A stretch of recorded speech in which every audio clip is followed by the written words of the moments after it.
smart and strong. But we haven't been smart and strong for many, many decades, and we're going to change that around, folks. We're going to change it around. We're going to change it around. Now, we have to change it around. We can't keep going like this. We can't. It's not like we have a choice. Oh, gee, let's go like this for another 25 years.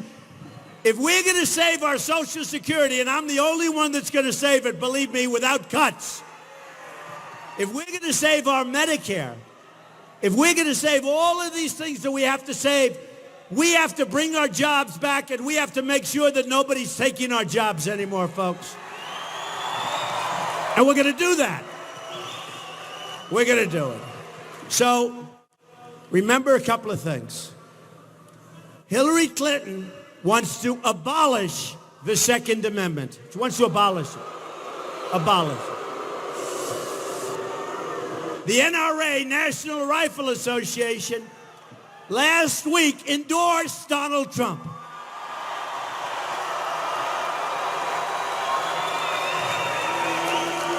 I believe it's the earliest endorsement they've ever given to a presidential candidate. And I give that credit to my sons. They've been members for a long time. So have I. But my sons are fantastic. And they really, and by the way, I have to say this. Wayne and Chris and all of the people that I've met at the NRA, these are great people. They're great Americans. They love the people of this country. They want the people of this country to be safe. These are great people. So I want to thank them for the endorsement. National Rifle Association.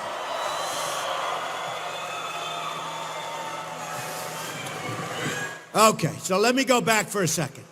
So I said that Carrier, Nabisco, Ford, all these, they're all leaving. Here's what happens. Let's say that a company like Carrier announces they're going to leave.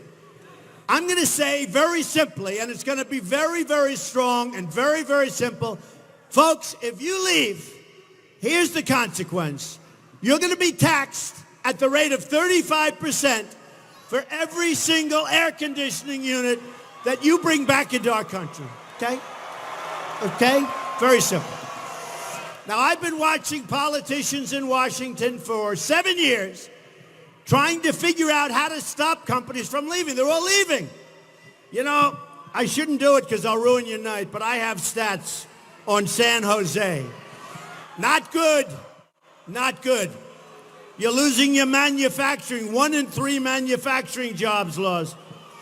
Hillary ran up a $1 trillion trade deficit with China while she was Secretary of State. So many different things. Since Bill Clinton signed NAFTA, probably the worst economic deal we've ever made in this country. Since then, California has lost 1 in 4 of its manufacturing jobs. I mean, I could go on, except it's statistics, folks, done by my statistician. He thinks it's the most exciting job in the world. I don't want to depress you, okay? But it's just terrible.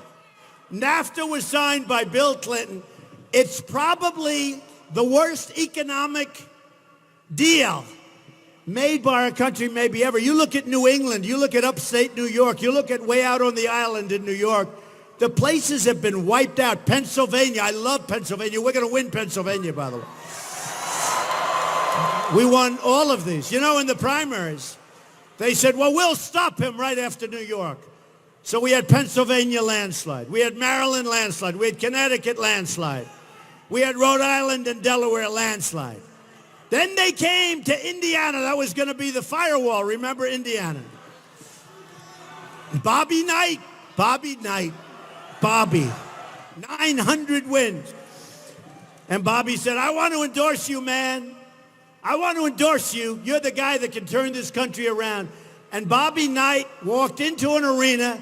We had 20,000 people, and they gave him a hand for 5 minutes. I said, you know, this is one of the few endorsements I think is going to work out very nicely. And I won the state of Indiana in a landslide. In a landslide. And I think, and I'm not even talking about landslide, but I think we can win the state of California and win it pretty substantially. Now, I've been told by all these geniuses, you know, all these brilliant guys, they all say, you can't win the state of California. I think we can. Look at the crowd. I mean, look at this crowd during the Warriors game. Look at this. This is crazy. During the big basketball game. In fact, I'm thinking about leaving and watching them myself. Bye, everybody. No, I mean, during the game. So here's the story. Here's the story. I think we're going to run hard in California, and I'm going to run hard in New York, too. These are two states that no other Republican candidate would ever even try to run, right? But I'm going to run hard in California. You got to be with me. I think we can win California.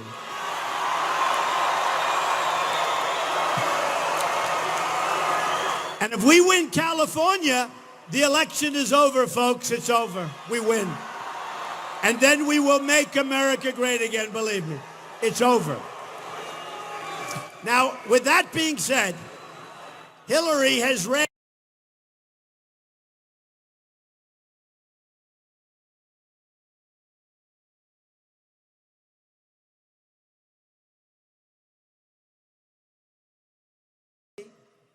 earmarked over $100 million early on for negative ads against Donald Trump. And believe me, folks, they're false ads. They are so false. Some of them aren't that false, actually. Mostly. You know, it's a problem. When you do as much as I've done so many deals. I built a great company. I filed my papers with the election group. And, you know, when you look at that, I mean, you look at those papers, believe me, I built a great, great company. Nobody likes to look. Hey, believe me, if it wasn't, you'd be reading about it. Nobody wants to talk about it. It was like a feeding frenzy. I built a company that's worth more than $10 billion. I started off with $1 million loan. I always hear how I started off with a $200 million gift. And my sister called me. She said, really? How did that happen?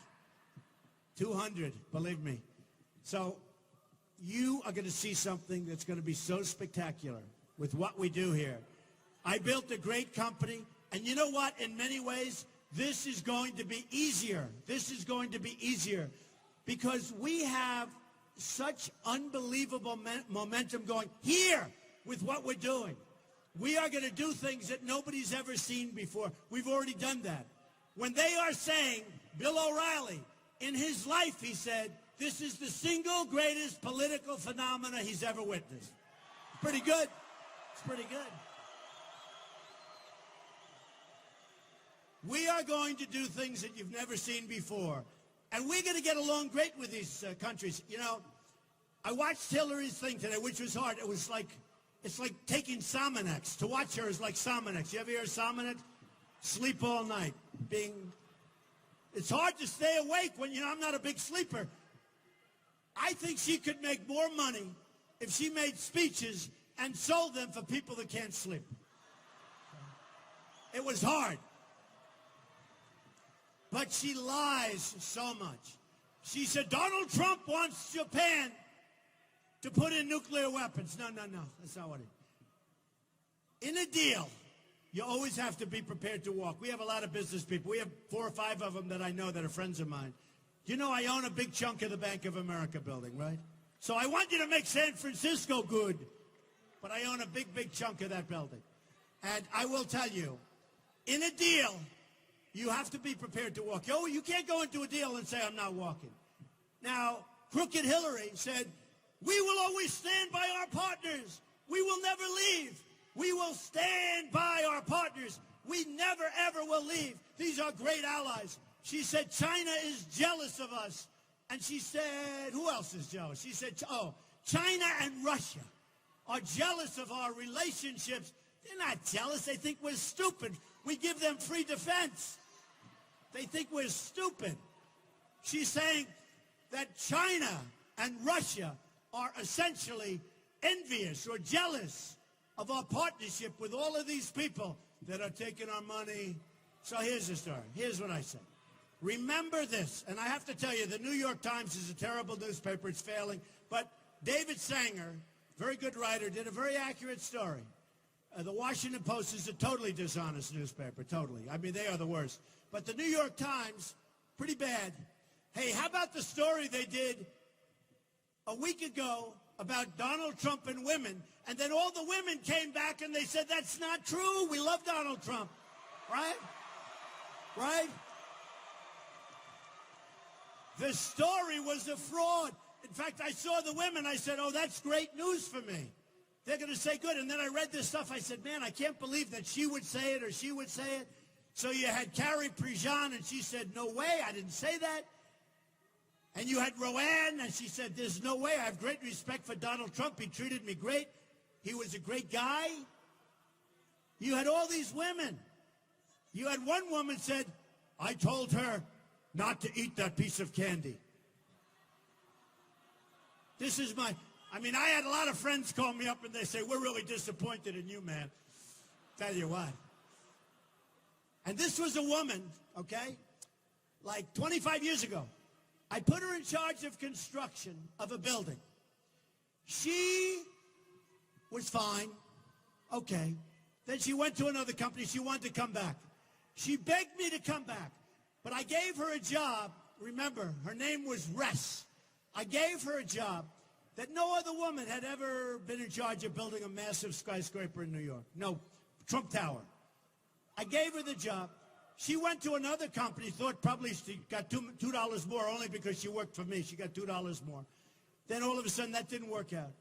For many years, she's been writing me letters saying, you're the greatest, I'd love to come back to work for you. You're the greatest. She even wrote me one letter saying that I'm not sexist. I said, what the hell does that have to do? She wrote me a letter or an email.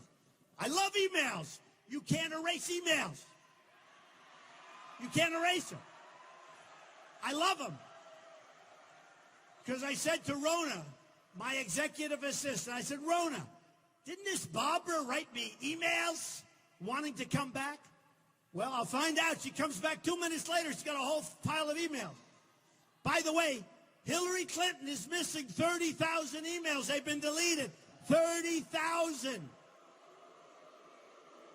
30,000 emails. And remember I said I was a counterpuncher? I am. After what she said about me today in her phony speech, that was a phony speech. That was a Donald Trump hit job. I will say this. Hillary Clinton has to go to jail, okay? She has to go to jail. Has to go. That was a phony hit job. She's guilty as hell. So this woman, so Barbara Ress is praising me that Donald Trump is great. Mr. Trump, I'd love to have a job. Could I go use a hotel? All this stuff. And then she writes a letter that I'm not sexist. Okay. I never had anybody. By the way, anybody that writes a letter without the words being mentioned, that you're really good and you're not sexist. Anybody puts that in a letter, that you know they're trouble, okay? Don't hire that person because you know they're trouble because that means it's right in their mind. Does that make sense to anybody? Out of nowhere. So this terrible person, I gave her a job, the opportunity of a lifetime. She took the job. I got it completed. She was gone, wanted to come back. I didn't take her. Remember this. Now, she writes a book, and the book is great about me. She said great things about me. That was 4 or 5 years ago. All of a sudden, I see these sleazebags, this guy named Barbero, who's an absolute sleazebag, terrible writer. He's a terrible writer. He wrote the story on the women, and he was very embarrassed, and they should do a retraction of the story or an apology. If they were real people, they would do an apology. But the other woman that didn't apologize was this woman. So I gave this woman the break of a lifetime. You talk about breaking the glass ceiling. And she comes out and she said bad things. Now, about the worst thing she said was that I told her not to have a piece of candy. Okay. But can you imagine? But they never called me once to ask about these people. Because if they did, I would have given her 20 emails. And they wouldn't have been able to write the story. But they don't do that because these newspapers and the media are totally dishonest people, folks. Remember that. Totally dishonest. How about this? When I was making a speech in Iowa, I said, let's raise some money for the vets, right? I raised, think of this, Let's raise some money from the event. I started saying, before the event, I figured maybe we could raise $500,000 or $1 million or $2 million. I don't know. Then all of a sudden, a lot of guys, thank you, man. You're a vet? Thank you. You know what I'm going to say, right? Thank you. Great people. And we're going to take care of the vet.